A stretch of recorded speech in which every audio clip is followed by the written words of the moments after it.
Hey, do you like heavy doom? Check out Hexecutioner from Seattle, coming up right now.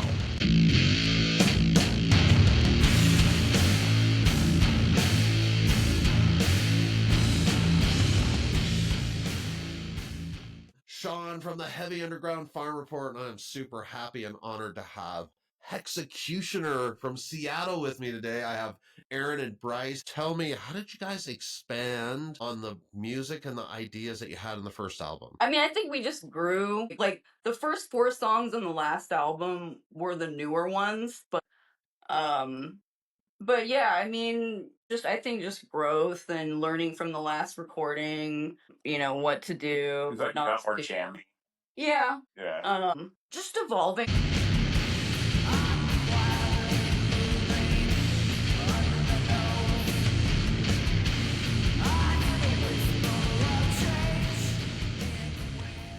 Your vocals are really rich. I love them. It's like I know somebody wrote a review and mentioned Acid King, and that was like my first thought too. It's like, ooh, yeah.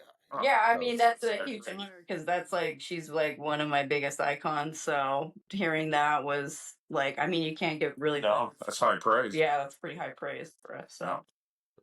You guys recorded your last album at Seven Hills. Is that what the studio's called? Yeah, Studio Seven Lethal? Hills. Yeah, and then And you Studio worked with Lethal. Dylan Wall. Mhm. And tell me, how did Dylan help you in your process? Like what we were just talking about. Dylan was great. I had heard about him before. I know I had to hit up Seven Hills. He's accurate and he's smart and he's like, I mean, he listens. We're in a very specific tuning that requires like Different. customization and not just like a one press button of a plug-in and go type of thing. So Did you hear that? Tell me about the yeah, tuning that you're using. So, I mean, I'm not a it's musician, low. It's but yeah, ridiculously low. yeah, it is. Do you do that? Does that suit your voice better, or is that just where your band needs to be sonically? Yeah, I mean, it's really just it's being ridiculous. I mean, it's like I feel like a lot, like pretty much everybody is in C standard, Trying to do something and different. maybe some people are in B, like a little bit less bands are in B standard, and and I was in G standard, and that's below A, and then so I actually rose a step to A. Mhm. I mean, I think that's why, like, our last bass player might have left, is because, like, I don't know, this tuning is kind of hard for bass players.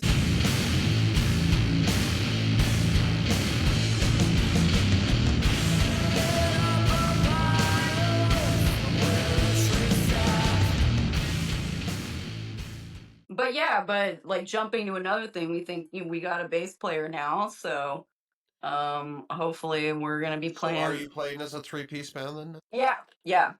Oh, I mean, we haven't that played shit. show yet, but like he pretty much knows the songs to this new album already. Yeah, we've had like 2 or 3 jams with them. Yeah, and You know how it goes.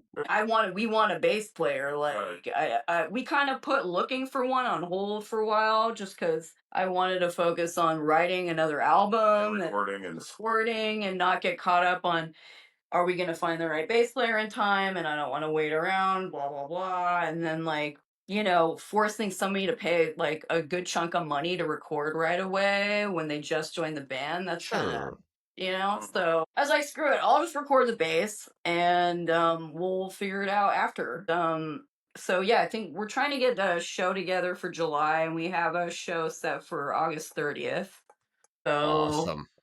that'll be Awesome. fun. Yeah. You guys are in Seattle. You're recording in Seattle. It's a musical mecca, especially for heavy music. Mhm. What kind of influence does the scene have on your writing and your recording and just your general feeling about your scene? Well, I mean, it's a good scene. I think Portland has a better scene. We're losing venues up here, it seems. I don't know. Like, Really? Yeah. well, I mean, the Over ones the that are years. relevant to this genre, I guess. But Yeah. I mean, there's a ton of places to play. But yeah, no, it's rich and full of many, many good bands. There are so many good bands. And so the Insane. expectation, everyone's standard's pretty high, you know, so it's like, you know, it drives us to be better and, you know, to be inspired. And there's just also a lot of history in the area, so that's kind of inspiring too. Yeah, that whole so the grunge movement. right.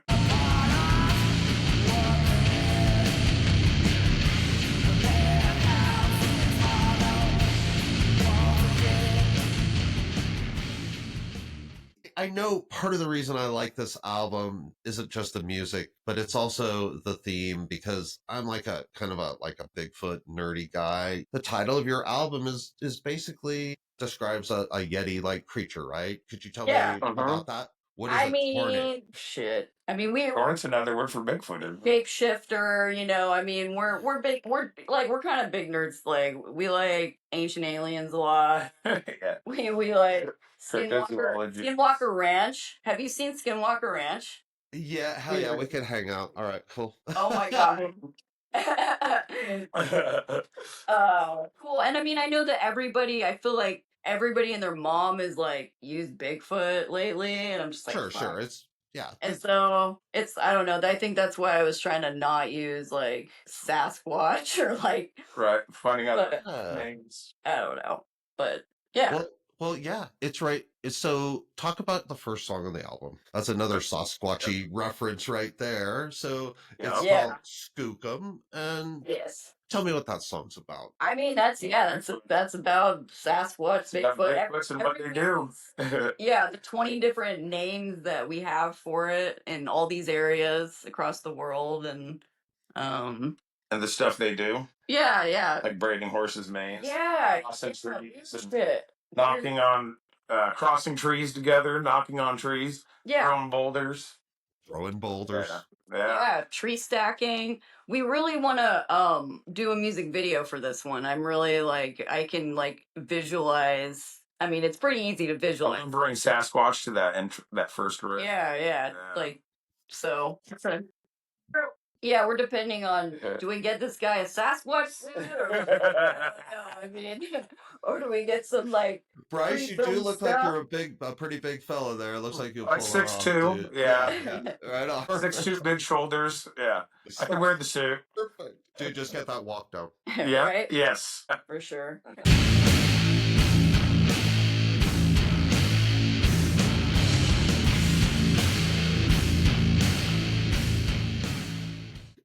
So guys, you're musicians, you're driven to make music, but the themes that you're choosing to write about are different. Is it a cathartic experience for you to write about fantasy creatures instead of making your music about politics or just partying? I don't know, it's about escaping reality for the moment, I guess. Right. Like, try not to think about politics while we do this. Yeah, or just trying to get in that creative like mindset, not so critical, and you know, just run with it, I guess. Mm-hmm.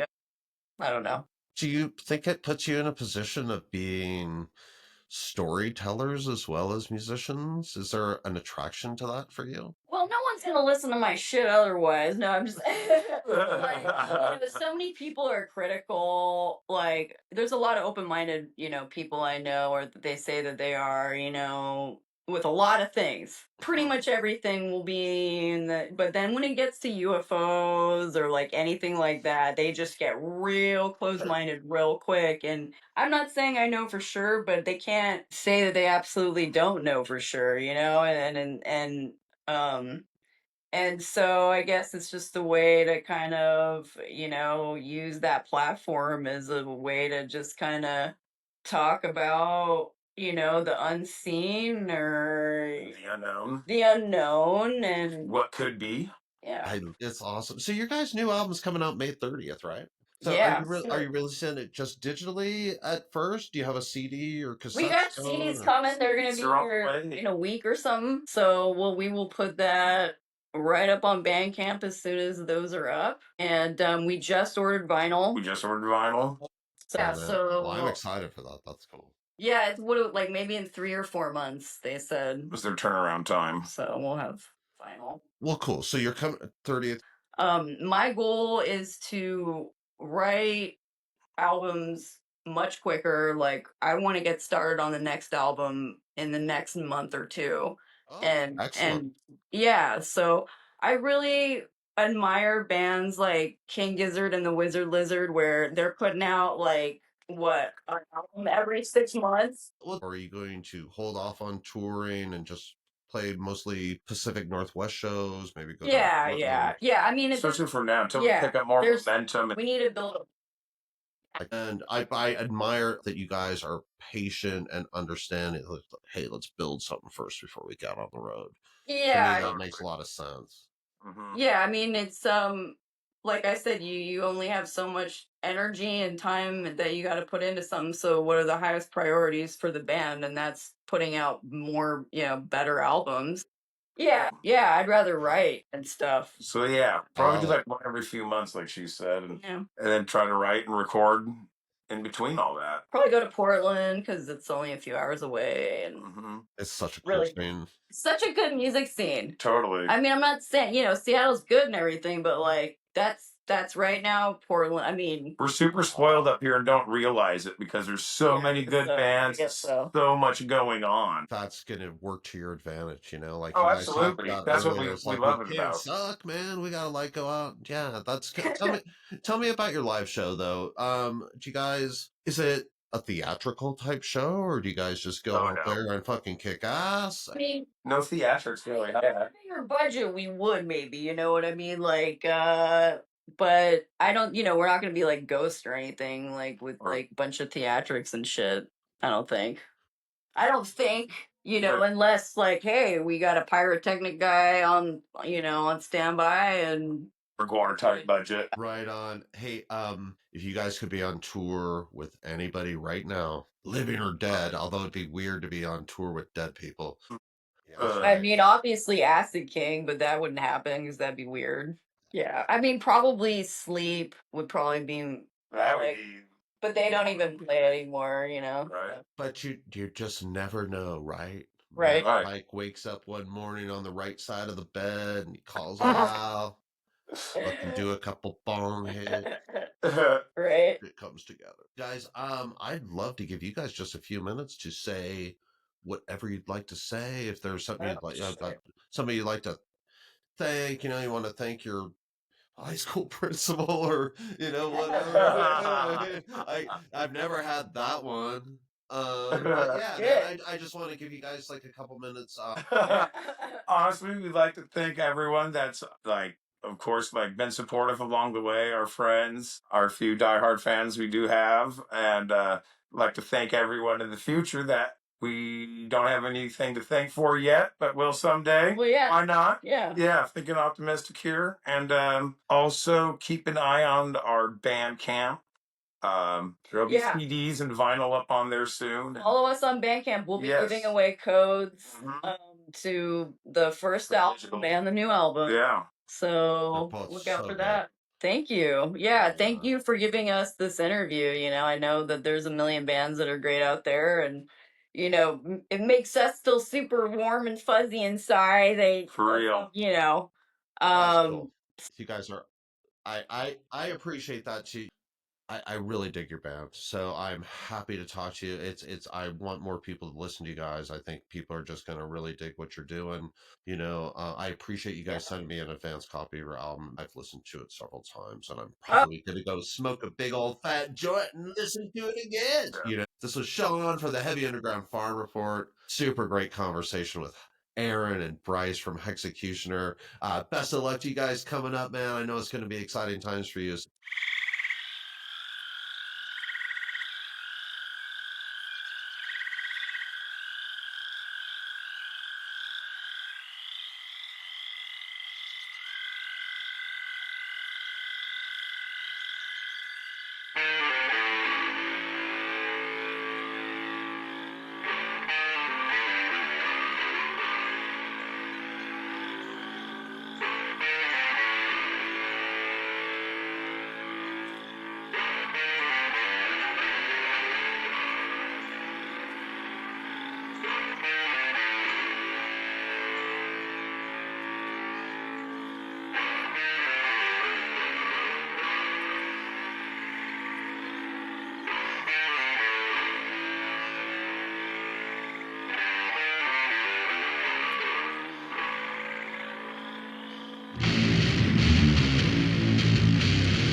Yeah!